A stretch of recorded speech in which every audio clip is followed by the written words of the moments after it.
Utangulizi kwa ufupi. Assalamu alaikum.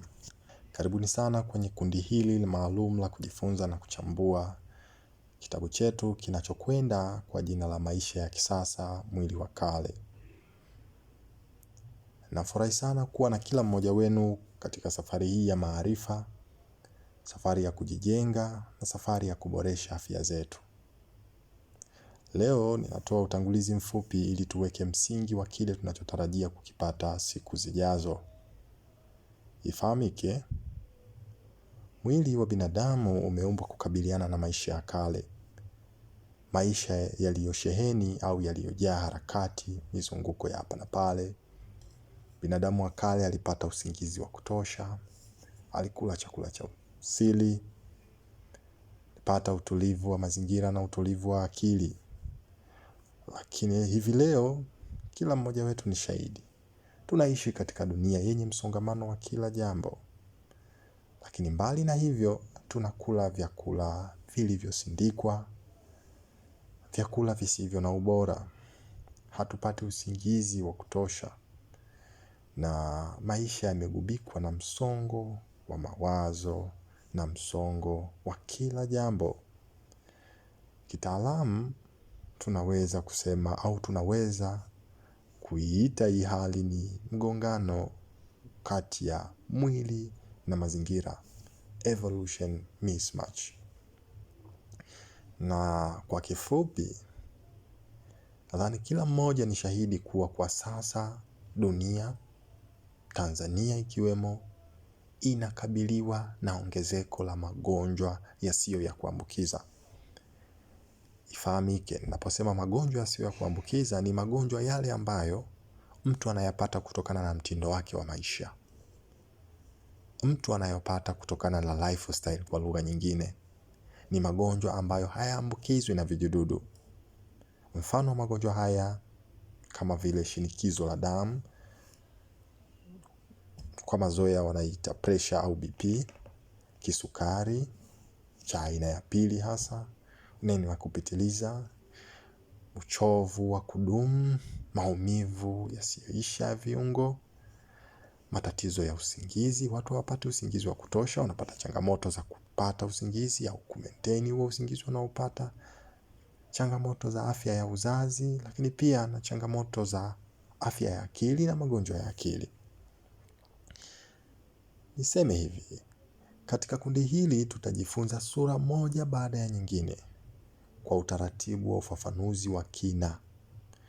Tutazungumza kuhusu jinsi mwili wetu unavyofanya kazi, makosa tunayoyafanya bila kujua na namna bora ya kurejesha afya zetu kwenye njia rahisi, kwa kutumia njia rahisi za kisayansi na njia ambazo zinatekelezeka.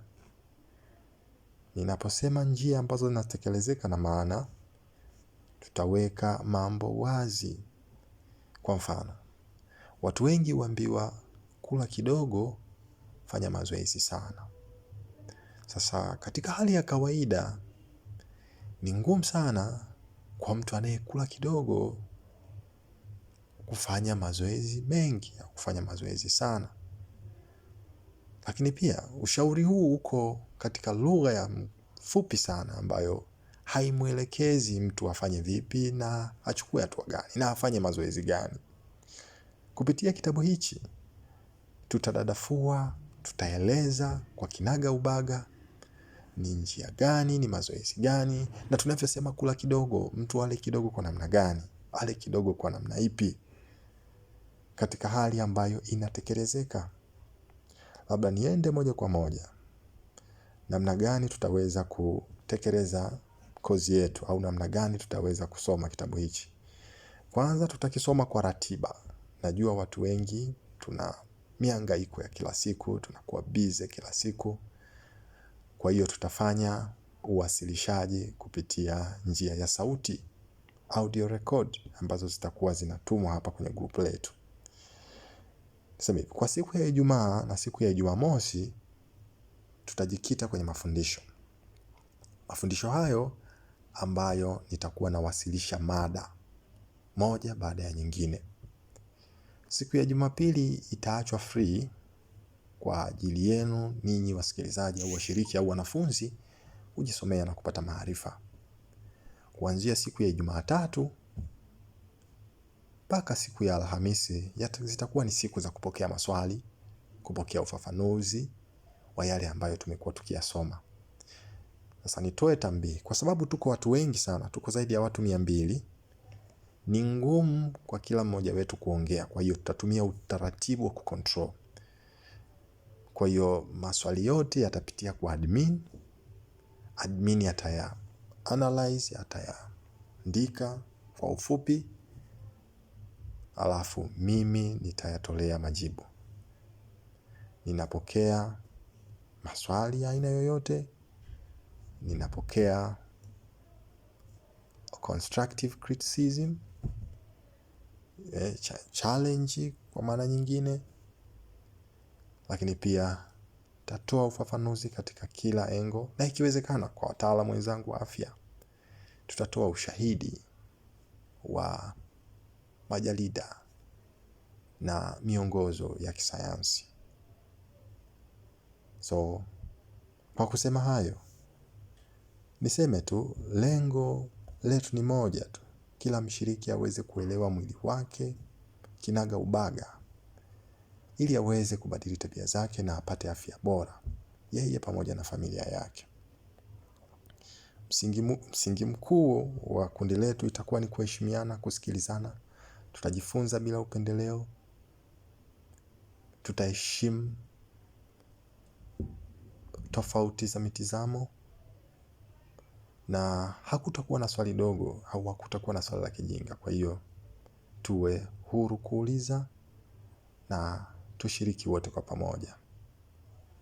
Ninawaalika kwa moyo mkunjufu tuanze safari hii, safari ya kuelewa mwili wetu, safari ya kurejesha nguvu na utulivu wa maisha, na safari ya kuishi kwa namna ambayo mwili wetu ulikuwa designed au ulibuniwa kustawi.